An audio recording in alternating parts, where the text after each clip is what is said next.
Miren, antes de iniciar nuestro mensaje, quiero pedirles a todos, yo sé que ya todos estamos cansados de la pandemia, tengo la esperanza de que en breve nos den autorización de estar aquí sin cubrebocas, pero mientras nos lo estén pidiendo, nuestro equipo de bienvenida me pide que les recuerde que es importante que se lo pongan bien puesto, porque nos podemos meter en problemas si la gente lo medio utiliza. Entonces pónganselo bien, por favor, y vamos a aguardar un ratito más, ¿ok?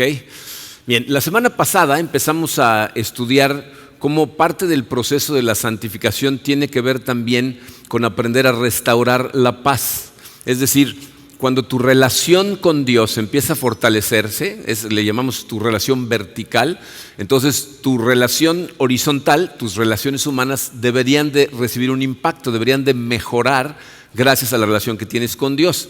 Reconocemos la semana pasada que aunque tuvimos una conversión, el Espíritu Santo nos llena, empezamos a entender lo que significa el Evangelio de Cristo, de todas maneras nos equivocamos, cometemos errores, herimos a personas a las que amamos o a las personas que están más cerca de nosotros, a veces sin querer, a veces a propósito, pero hablamos la semana pasada de cómo la primera parte de restaurar la paz es identificar esas cosas que nosotros hemos hecho, las personas a las que hemos dañado, y si sabemos qué es lo que hicimos, ir y pedirles perdón específicamente por lo que hayamos hecho. Y si no tenemos ni idea de por qué de pronto alguien se muestra molesto con nosotros, tenemos uno de dos cursos de acción. Uno es hacer una introspección, es analizar mi comportamiento en relación a esa persona para ver si puedo identificar en qué momento pude haber yo dicho o hecho algo que esa persona lo interpretó como un ataque, ¿no? Como una herida que recibió. Y si de plano no puedo entender qué es lo que pasó, acercarme a esa persona, pedirle amorosamente que me explique por qué está molesta y pedirle perdón por el daño que haya yo causado, ¿okay? Y obviamente, fíjense, esos son los momentos que podemos aprovechar para pedirle a Dios que trabaje en nosotros. Cuando identificas lo que estás haciendo mal, en dónde te duele en tu carácter, ahí es cuando lo ponemos en sus manos y le decimos, ayúdame con esta área, Señor, ¿ok? El día de hoy vamos a ver la segunda parte de nuestra responsabilidad en la restauración de la paz, con dos conceptos que vamos a estudiar el día de hoy. Entonces vamos a ponernos en sus manos y vamos a analizarlos despacito. Padre, te damos gracias, Señor, por tu amor, te damos gracias por un día más de vida que tú nos regalas. Sabemos, Señor, que cada cosa que nosotros tenemos viene de ti, son regalos que tú nos das y te agradecemos, Padre. Te pido, Señor, que nos ayudes a aprovechar profundamente este día, especialmente este ratito que vamos a pasar juntos estudiando tu palabra. Sé que todos necesitamos de ti, Señor, y nos vas a hablar a cada uno de acuerdo a lo que necesitamos escuchar. Danos humildad, prepara nuestro corazón, Señor, lo ponemos en tus manos, en el poderoso y hermoso nombre de tu Hijo Jesucristo. Amén. Bien, miren, Jesucristo, como vimos la semana pasada, nos dijo que la manera en que la gente de fuera de la iglesia se va a dar cuenta que efectivamente somos discípulos de Cristo es cuando se den cuenta de cómo nos amamos entre nosotros. ¿Okay? Pero somos seres humanos, ¿verdad? Somos seres caídos y por lo tanto cometemos errores. Entonces la respuesta a esta pregunta es crucial. Dice su programa, ¿qué hacemos cuando recibimos heridas de otro creyente? ¿No? O sea, es muy fácil ser una persona muy amorosa, ¿verdad? Cuando la otra persona también es muy amorosa. Y ¿saben también cuándo es fácil ser muy amoroso? Cuando las relaciones son superficiales, ¿no? Cuando no profundizamos en nuestras relaciones, cuando apenas si nos conocemos, entonces es bien fácil ser amoroso, porque es cuando realmente profundizas en las relaciones que empieza a haber fricción. El problema es que Dios nos llama a todos a vivir en comunidad, a hacer la vida juntos. Y cuando hacemos la vida juntos, ahí es en donde salen las chispas. ¿Okay? Salen por diferentes razones, ¿no? Una es porque somos diferentes, ¿no? Cosas que a ti a lo mejor te duelen, a mí no. Y entonces yo me comporto de cierta manera pensando que no hay problema y te estoy hiriendo y ni siquiera me doy cuenta. Pero aparte porque pues somos seres caídos. Eso significa que todos, absolutamente todos los que estamos en esta sala somos disfuncionales, ¿no? Tengo un amigo que decía, todos somos iguales, pero hay unos más iguales que otros, ¿no? Entonces, igual con la disfuncionalidad, ¿no? O sea, todos somos disfuncionales, nada más que hay unos más disfuncionales que otros, pero lo que causa la disfuncionalidad en la vida de la gente son heridas. Pero esa es la vida real. O sea, cuando haces la vida junto con alguien, la vida está llena de problemas, está llena de escollos, está llena de baches, ¿no? Hacemos cosas que le duelen a nuestros hermanos o hacen cosas que nos duelen. Entonces la pregunta es, ¿qué hacemos? ¿No? ¿Cómo enfrentamos esas situaciones? Miren, hay diferentes formas de hacerlo. Y vamos a empezar por ver las que están equivocadas. Dice el número 1 en su programa, las formas equivocadas. Las formas equivocadas de manejar el conflicto, de manejar las heridas, tienen mucho que ver con tu personalidad, ¿no? La gente está dividida en dos. Hay gente a la que le choca la confrontación, le choca el conflicto y por lo tanto lo que hacen, letra A en su programa, dice eludir la confrontación, ¿no? Es gente que prefiere eludirla porque nada más de pensar en confrontar a alguien con algún tipo de comportamiento, bueno, hasta se te hace un nudo en el estómago, se te seca la boca, o sea, no sabes ni cómo hacerlo y entonces tratamos de evitarlo a toda costa. El método más común para evitar la confrontación generalmente es la negación.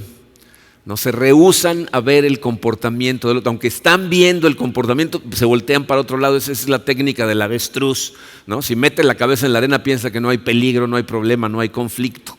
Ahora miren, este es un punto muy delicado porque aquí estamos caminando por una línea muy finita.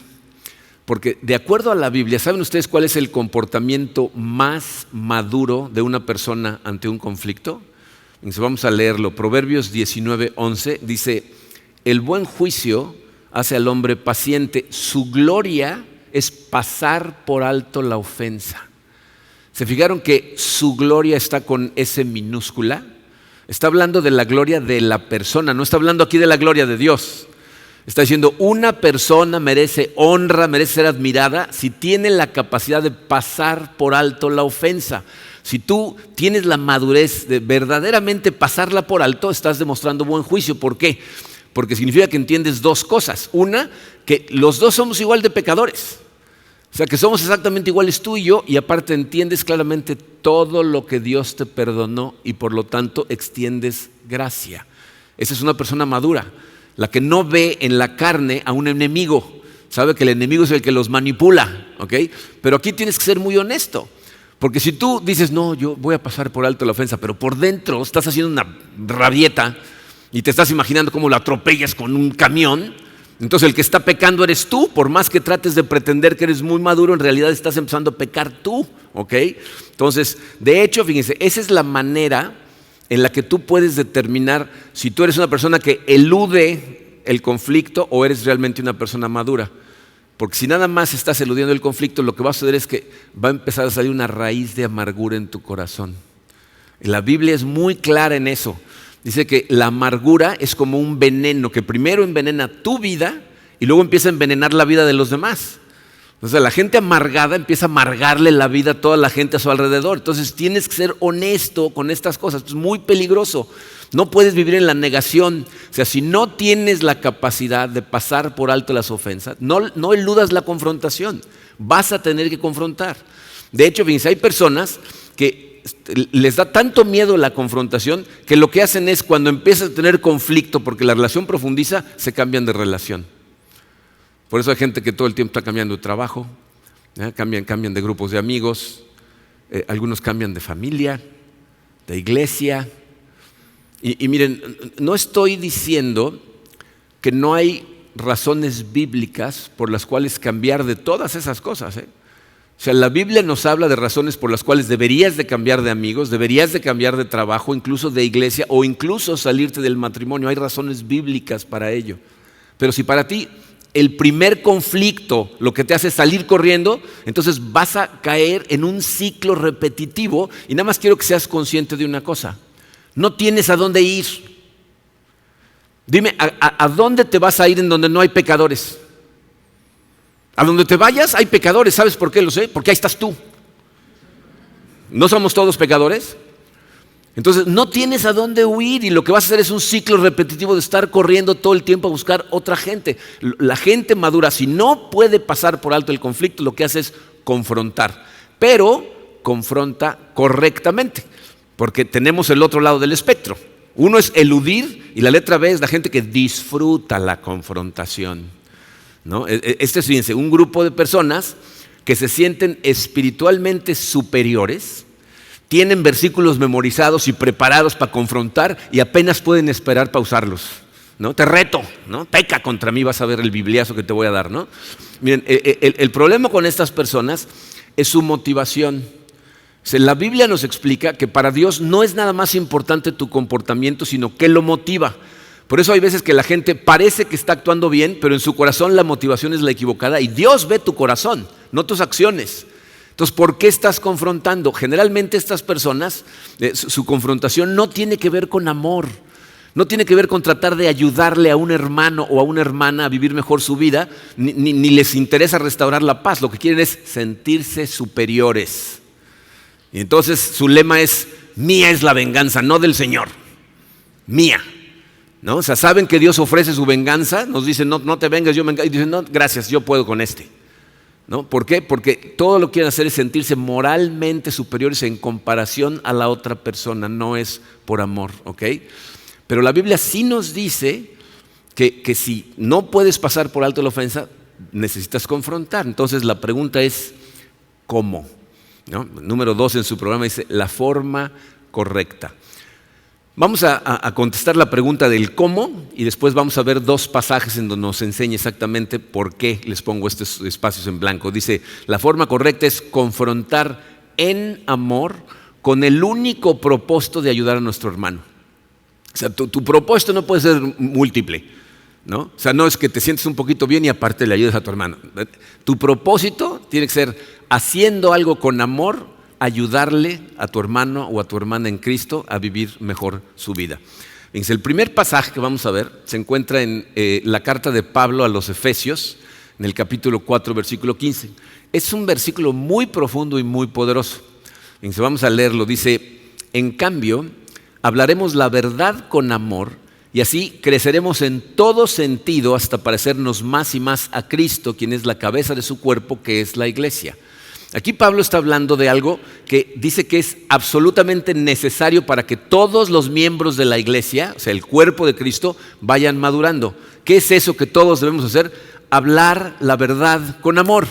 Y se refiere a 2 cosas. Por un lado está hablando de la importancia de predicar la verdad, de hablarle a la gente de Cristo, ¿no? Pero también está hablando de hablarnos la verdad mutuamente con amor cuando sea necesario. Y les digo que este es un versículo muy profundo porque fíjense, nos está pintando una versión de lo que el amor es, que es muy diferente a la versión que nos pinta el mundo. Pablo lo que está diciendo es, si me amas, háblame con la verdad.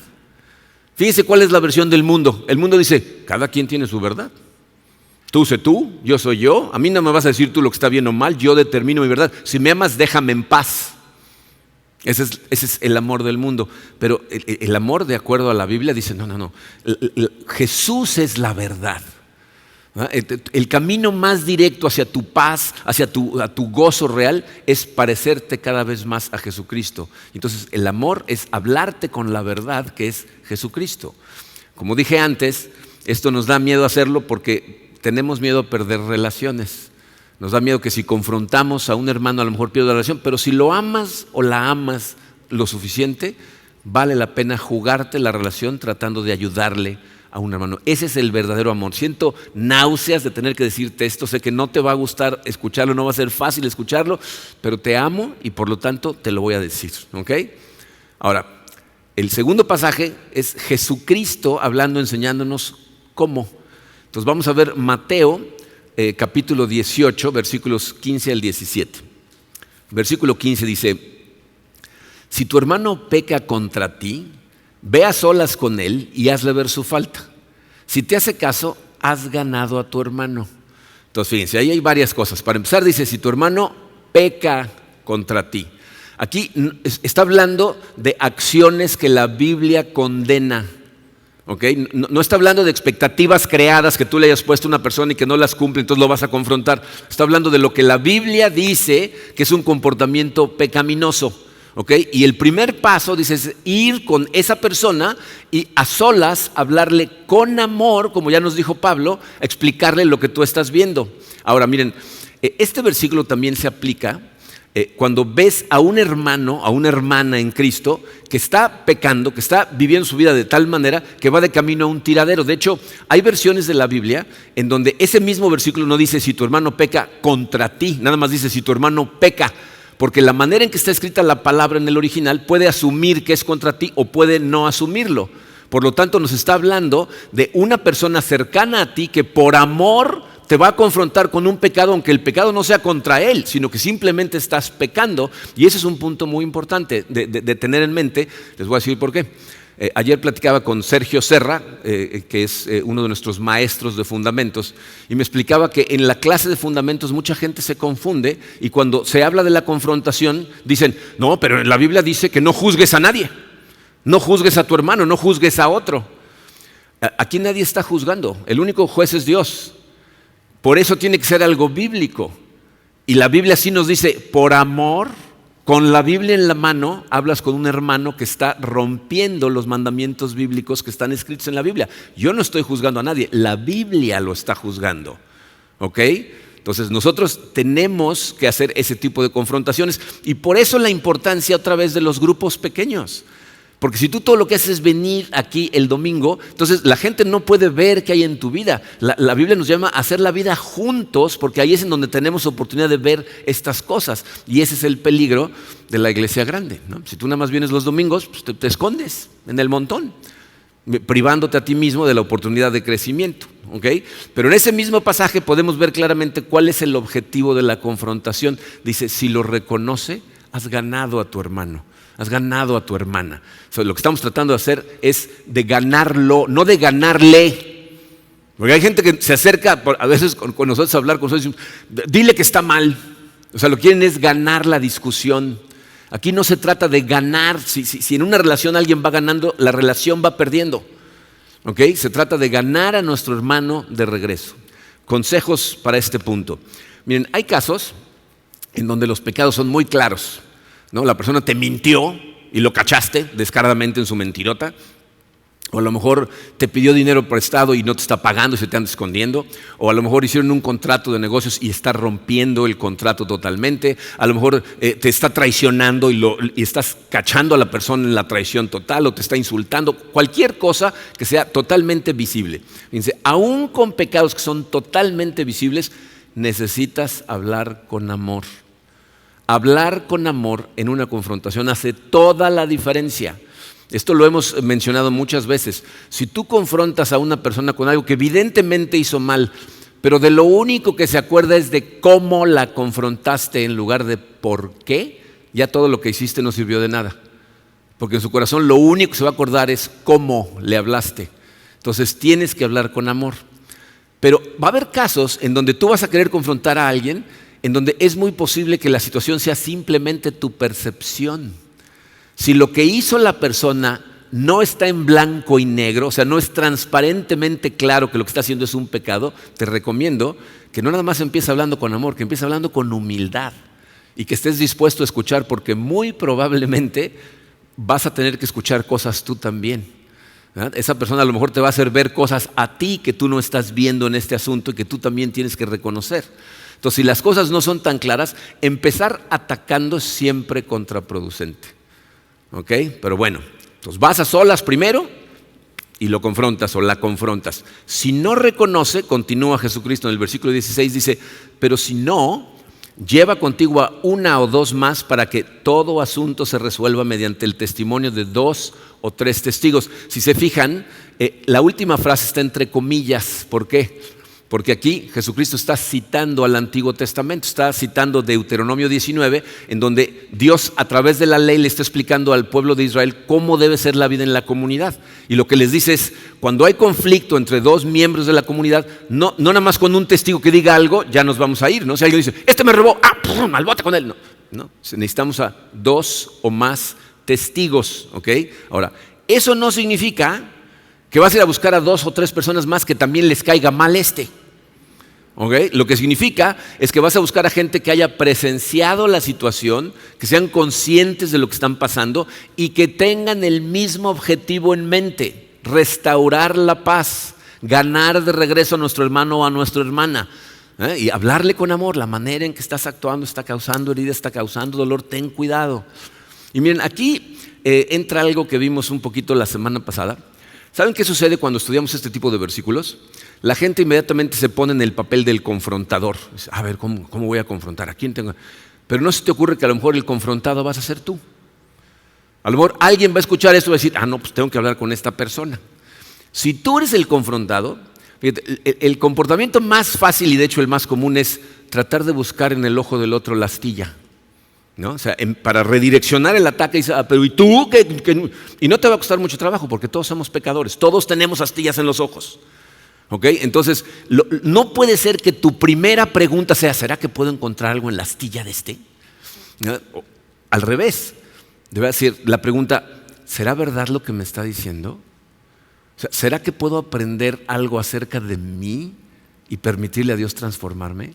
Miren, les voy a mostrar una herramienta que nos puede ayudar mucho a entender la profundidad de estos conceptos que estamos viendo en relación a tu posibilidad de transformación y de santificación. En los años 50, dos psicólogos que se llamaban Joseph Luft y Harrington Ingham diseñaron lo que se conoce como la ventana de Johari. A lo mejor en algún momento han escuchado acerca de esta ventana. Se llama Johari porque utiliza las dos primeras letras del nombre de uno y las tres primeras letras del otro. Uno es Joseph y el otro es Harrington, entonces se llama Johari. ¿Okay? Esta ventana describe la manera en que tu carácter se comporta en tus relaciones humanas. Ponos la ventana, por favor, Rodolfo. Fíjense. Esa es la ventana de Johari. Si se fijan, las columnas en la parte de hasta arriba dice lo que conoces de ti y al lado dice lo que desconoces de ti. Y luego los renglones dice lo que conocen, o sea, la otra persona de ti, y abajo dice lo que desconocen de ti. De acuerdo a esos cuatro conceptos, tu carácter está dividido en cuatro áreas. La primera esquina, la esquina superior izquierda, dice área pública. ¿Por qué se llama pública? Porque es lo que tú conoces acerca de ti, pero también el otro lo conoce. Entonces es el área pública, los dos lo ven perfectamente bien, ¿ok? Pero fíjate en la que está abajo, dice el área oculta. Esa es la que tú conoces de ti, pero el otro no la conoce. Entonces es lo que estás manteniendo en secreto acerca de tu persona ante el otro, ¿ok? En la parte superior derecha dice el área ciega. Ese es lo que el otro conoce de ti, pero tú no lo has notado, no lo ves, no lo conoces. Y luego hasta abajo dice área desconocida. Eso es algo que hay en tu carácter que ni el otro conoce, ni tú conoces. Hay cosas en tu carácter que cuando una circunstancia específica de repente se da, salen y tú ni siquiera sabes que está ahí. La gente muchas veces se sorprende a sí misma y dice, no sabía que tenía eso en mí, no sabía que iba a actuar de esa manera. Es desconocido para ti y para los demás. Pero quiero que entiendas esto, fíjate. Las mejores relaciones humanas son las relaciones en donde el área pública es enorme.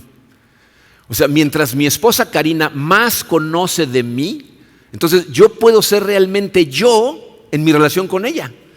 Eso significa que yo he abierto lo más posible, lo he confesado lo más posible, he puesto a trabajar al Espíritu Santo en mi carácter de manera que puedo publicar casi todo mi carácter y no hay problema. Pero piensa en esto, si mi área oculta es enorme, significa que la tengo engañada, que hay montones de cosas en mi carácter que no quiero que se entere y entonces las tengo escondidas. Pero ¿se dan cuenta lo triste que sería una situación así? Yo mismo no me puedo sentir realmente amado cuando sé que al que ama es a la fachada que he creado para que crea que soy yo, pero no a mí.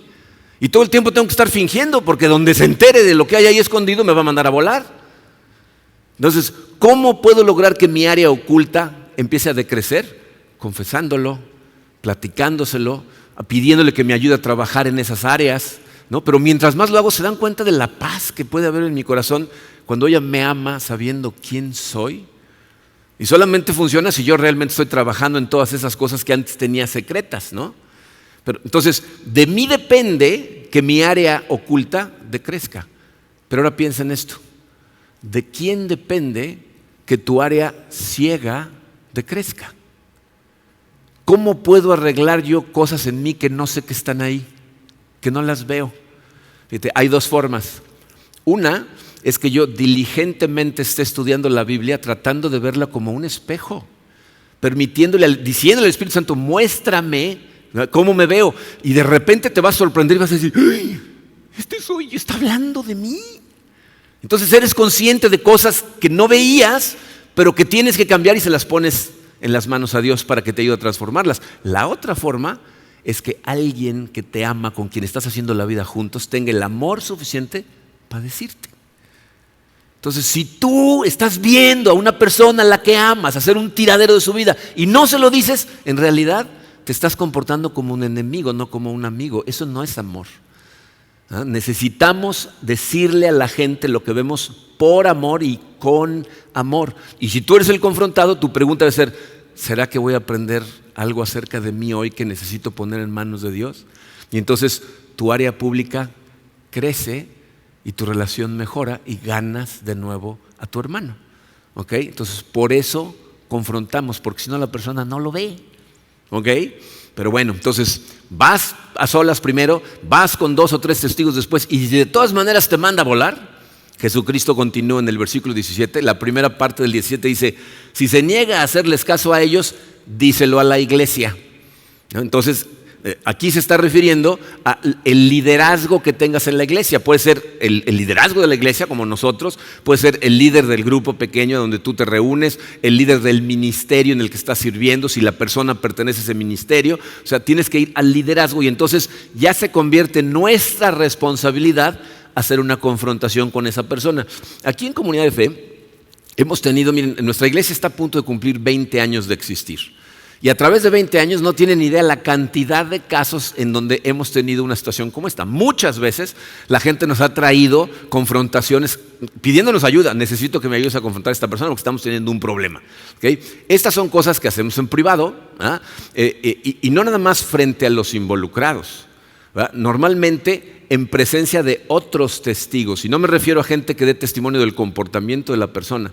Cuando yo voy a confrontar a una persona, siempre llevo conmigo a otros líderes de la iglesia para que estén presentes ahí y escuchen lo que voy a decir.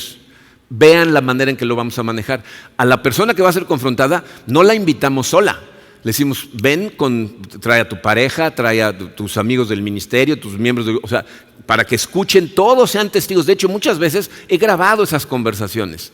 Porque lo que yo quiero es que la gente entienda que le estamos hablando con amor. Y hay veces que la gente, porque es confrontada, sale furiosa. Y entonces empieza a despepitar, pero hay testigos. Y los testigos pueden dar testimonio y decir: no es verdad, no le hablaron así, no le dijeron esas cosas, lo hicieron de esta manera. ¿Ok?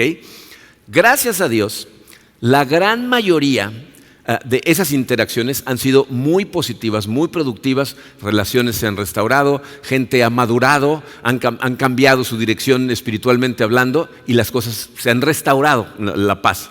Tristemente, hemos tenido pocos casos de gente que, una de dos: o se rehúsa a reconocer su comportamiento aunque hay testimonios al respecto, o aunque dice, está bien, lo reconozco, sigue haciendo las mismas cosas. Y entonces Jesucristo termina el versículo 17 diciendo: y si incluso a la iglesia no le hace caso, trátalo como si fuera un incrédulo o un renegado. En el lenguaje original dice como si fuera un pagano o un recolector de impuestos, que eso es prácticamente un insulto. Está diciendo que está en la parte más baja de los pecadores, ¿no? El recolector de impuestos. Y miren, yo sé que esto, si tú eres nuevo en la comunidad, tienes poco tiempo estudiando la Biblia, expulsar a alguien de la comunidad a lo mejor te suena muy fuerte, o a lo mejor te suena como un comportamiento arrogante por parte de la iglesia. Créeme que no lo es, si entiendes el contexto de lo que estamos hablando aquí. Fíjate, estas son personas que se llaman a sí mismos cristianas, pero en su forma de tratar a otros cristianos están demostrando que no lo son, y normalmente lo utilizan para aprovecharse de la gente o para confundir a gente que apenas está empezando a crecer en sus creencias. Si tú recuerdas cómo actuaba Jesucristo en los evangelios tenía un amor y una misericordia increíble para con los pecadores que se acercaban a pedirle ayuda, con la gente que reconocía su estatus de pecador. De hecho, una de las cosas más admirables del ministerio de Jesucristo es que era un imán para pecadores. Se le acercaban los recolectores de impuestos, las prostitutas, los leprosos que la gente consideraba pecadores y por eso tenían lepra. Todo el mundo se acercaba a él para pedirle ayuda. Pero ¿se acuerdan para quiénes eran sus palabras más duras? Para la gente que se decían maestros de la ley, pero utilizaban su posición para abusar de la gente y para ponerles pesos que ni siquiera ellos estaban dispuestos a cargar. Esas personas son las que le dan mal nombre a la iglesia. Y por eso Jesucristo dice: en ese momento trátalo como si no fuera un miembro de la comunidad. ¿Okay? No significa que lo maldices. Vamos a orar por él. O sea, los que sabemos la situación tratamos de seguir ayudando. pero les pedimos que dejen de venir. Miren, en 20 años hemos pedido nada más en 4 ocasiones a personas que dejen de participar en nuestra comunidad. 2 de ellos eran personas que estaban haciendo fraudes de dinero a miembros de la iglesia.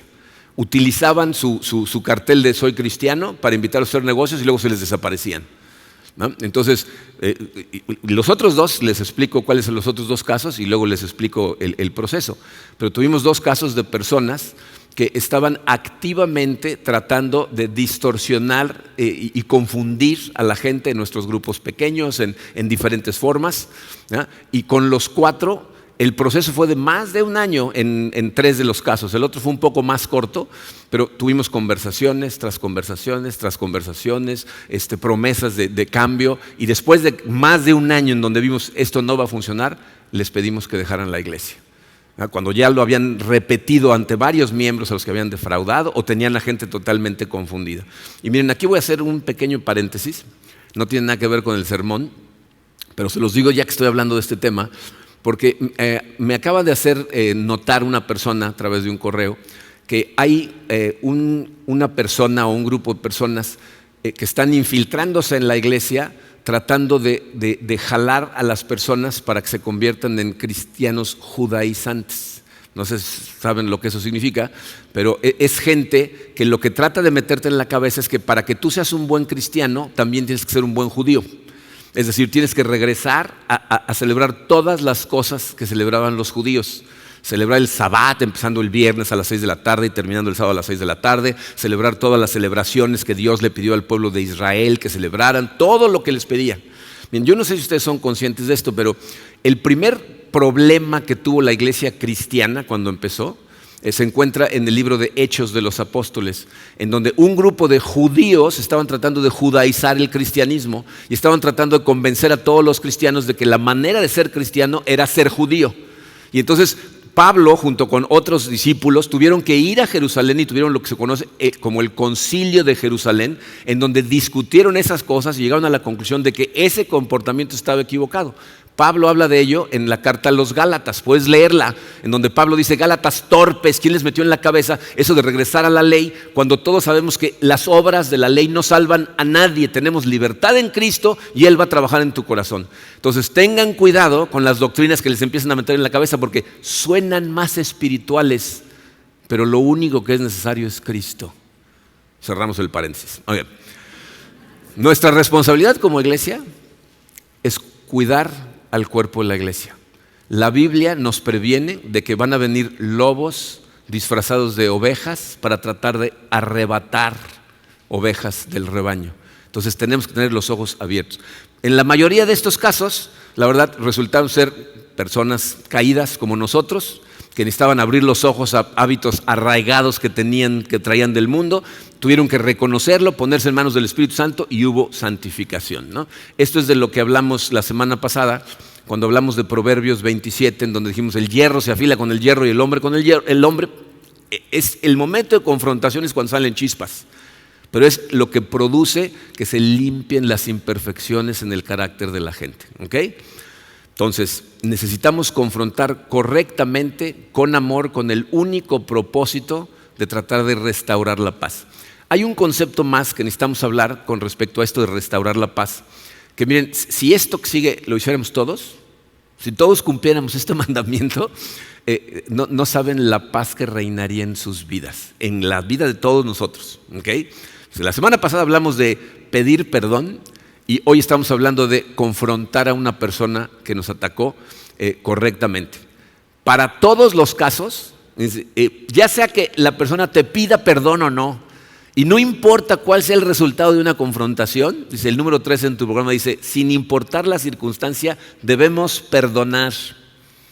Sin importar qué haya hecho el individuo, sin importar qué pasó, cómo sucedió, no hay niveles de pecados.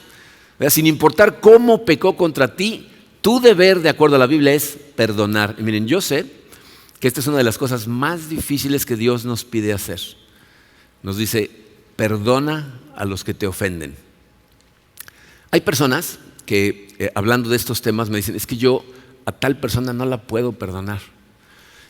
Y me gustaría que recapacitaran en lo que están diciendo, porque la verdad es que no lo quieres perdonar. No es que no puedas, no quieres. Cuando Dios te dice perdona a los que los ofendes, te lo dice porque es posible. No te pediría una imposibilidad de tu parte. La gente a veces no quiere perdonar porque no entienden lo que significa perdonar a otra persona. Piensa que perdonar a alguien significa dejarlo irse de gratis. Y dicen, no es justo, ¿por qué lo voy a perdonar? Se está yendo de gratis, ¿no? Pero eso no es lo que significa perdonar. Perdonar, como todas las demás cosas que Dios te pide que hagas, son cosas que Dios te pide que hagas por tu bien, porque es lo mejor para ti. Perdonar significa dejar ir el dolor que tú mismo te estás causando, manteniendo la herida viva. El otro te hirió cuando pecó contra ti, pero el que se sigue hiriendo una y otra vez, rehusándose a perdonar y simplemente dándole vuelta a todo lo que te hicieron, eres tú. Tú estás perpetuando el dolor. Por eso el perdón no tiene nada que ver con el otro. No tiene que ver con algo que haga o deje de hacer. Es algo que tú haces independiente de su comportamiento, porque Dios sabe que es lo mejor para tu corazón. Fíjate, perdonar no significa, para empezar, minimizar la ofensa. No significa que tú digas, ay, bueno, no fue para tanto. No, sí fue para tanto, pero de todas maneras voy a perdonar. No significa pretender que no te dolió, porque eso abarataría el perdón. Si te digo, la verdad ni me dolió, ¿no? Aunque realmente sí me dolió, no, me dolió muchísimo, pero te voy a perdonar. ¿Ah? Y tampoco significa, y es muy importante, restaurar la relación. Perdonar es algo que yo hago sin importar lo que el otro haga. Restaurar la relación tiene totalmente que ver con lo que hace el otro. O sea, cómo responde ante el conflicto. Tiene que arrepentirse verdaderamente, demostrar con su comportamiento que está cambiando, restituir, ¿verdad?, los daños si eso es posible, y entonces yo consideraré si restauro la relación o no. Pero perdonarlo es independiente de eso. Te voy a decir lo que perdonar significa. Significa, primero, renunciar al derecho que crees que tienes de vengarte. Tienes que renunciar a eso. ¿Ya? Por eso Dios en la Biblia dice, mía es la venganza, yo pagaré. Si confías en mí, déjamelo a mí. Tú vengarte lo que vas a hacer es pecar. Entonces déjalo ir. Quítate del dolor que te estás causando a ti mismo, déjalo ir. No tienes derecho a vengarte. Perdonar significa pagarle al mal con bien, que es lo que nos enseñó Jesucristo. Jesucristo dijo, ama a tus enemigos. ¿Por qué son tus enemigos? Pues porque están en contra de ti, algo te hacen, ¿no? Dice, perdona a tus enemigos. Dice, perdona a los que te persiguen, ora por ellos, bendícelos. De hecho, miren, esto es algo que tienes que repetir la cantidad de veces que sea necesario, porque perdonar muchas veces no es cuestión de una vez. O sea, va a regresar, no es tan fácil. O sea, no es decir, ok, ya lo perdoné. Al rato llega otro pensamiento de enojo y entonces tienes que volver a tomar ese pensamiento, lo llevas cautivo a la presencia del Señor y le dices, Señor, ayúdame a perdonar. Ayúdame a perdonar a esta persona, y se lo regresas, hasta el momento en que tú honestamente puedas bendecir a esa persona en oración. Te vas a dar cuenta que ya dejaste el dolor. Y si vuelve a pegar contra ti, otra vez lo vuelves a perdonar. Si tú permites que la relación continúe y él te sigue haciendo lo mismo, pues eso ya es culpa tuya. Pero si te la vuelve a hacer, lo tienes que volver a perdonar. ¿Se acuerdan? Pedro le pregunta a Jesucristo, tratando de hacerse el muy espiritual, ¿cuántas veces debo perdonar a mi hermano? Hasta 7 veces, porque la ley decía 3. ¿No? ¿Hasta 7? ¿No? El doble más 1 de pilón, por si las dudas. Y Jesucristo le dijo, no 7, 70 veces 7. La cantidad de veces que te venga a pedir perdón, tienes que perdonarlo. Y aunque no te pida perdón, por tu propio bien y porque Dios te perdonó todo, tienes que perdonar. Pablo en su carta a los Colosenses, capítulo 3, versículo 13 dice, sean comprensivos con las faltas de los demás y perdonen a todo el que los ofenda. Fíjense cómo no dice, y perdonen a todo el que les pida perdón. Dice, perdonen a todo el que los ofenda. Recuerden que el Señor los perdonó a ustedes, así que ustedes deben perdonar a otros. Jesús perdonó en la cruz todos tus pecados. Tú tienes que perdonar a todas las personas que te ofenden. Pero si hacemos estas cosas, fíjate, si tú reconoces tus faltas y con honestidad, con humildad pides perdón y empiezas a trabajar en tu carácter y confrontas a tus hermanos en amor cuando es necesario y los perdonas por lo que hayan hecho, O sea, vas a empezar a tener un crecimiento espiritual que se va a ver en donde se debería de notar, en tus relaciones humanas. Porque ¿cómo podemos decir que somos creyentes, que somos cristianos, cuando nos estamos agarrando a sombrerazos entre nosotros? O sea, no tiene sentido. Jesucristo dijo, sabrán que son mis discípulos por cuanto se aman. Pero si tú aprendes a perdonar, fíjate, si llegas a tener la madurez de aprender a pasar por alto las ofensas de la gente a tu alrededor, ¿puedes imaginarte el nivel de paz en el que vas a vivir? Mucha gente no duerme nada más de estar pensando en las venganzas o de estar repitiendo una y otra vez en su cabeza el dolor que les causaron. O sea, ¿para qué te estás haciendo ese daño? Dios te ama y te dice, déjalo ir, déjamelo a mí, confía en mí.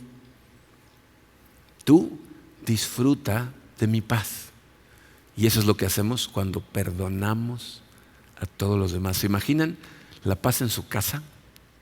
Si todos hiciéramos esto, la paz en sus negocios, la paz en nuestra iglesia, si todos verdaderamente le diéramos estas cosas a Dios y dijéramos, yo te perdono, contigo yo estoy en paz. Entonces vamos a vivir en verdadera paz. La paz de Cristo va a reinar en tu corazón. Vamos a orar. Padre, qué complejidad a veces para nosotros los seres humanos, Señor, el vivir esta vida correctamente, cuando en realidad, de acuerdo a tu palabra, Señor, nos la complicamos nosotros.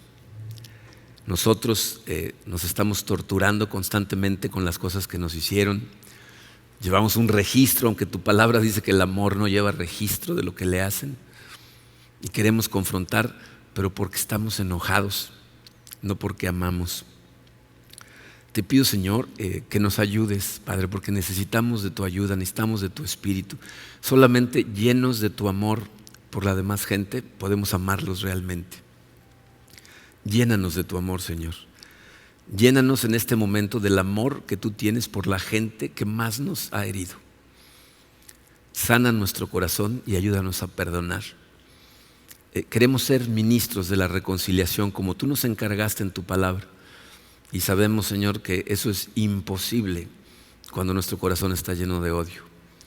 Ayúdanos a eliminar todas esas emociones negativas, la amargura que causa el estar pensando en las heridas y perdonar, Señor. Sé que hay personas que están batallando con perdonar, incluso a personas que ya ni siquiera están en este mundo y todavía las siguen hiriendo. Libera sus corazones, Padre. No permitas que sigan esclavizados a la amargura de los errores que cometieron otras personas. Al revés, que perdonen, que bendigan, que se tomen de tu mano y que cada vez que regrese un pensamiento de enojo, lo lleven cautivo a tu presencia y lo cambien por uno de paz, uno de plenitud, uno de fe y confianza en que tú, Señor, cumples tus promesas. Y recordarnos que por este mundo vamos pasando, Señor. Y no podemos ser definidos simplemente por las circunstancias que nos rodean y por los ataques de otras personas, sino por el hecho de que somos tus hijos, tus criaturas, responsables de tu mensaje, y algún día vamos a estar todos eternamente en tu presencia disfrutando de una increíble y verdadera paz. Por lo pronto, llénanos lo más posible de tu amor y de tu paz, Padre, para que la podamos extender. Te pedimos todas estas cosas, Señor, en el poderoso nombre de tu Hijo Jesucristo. Amén.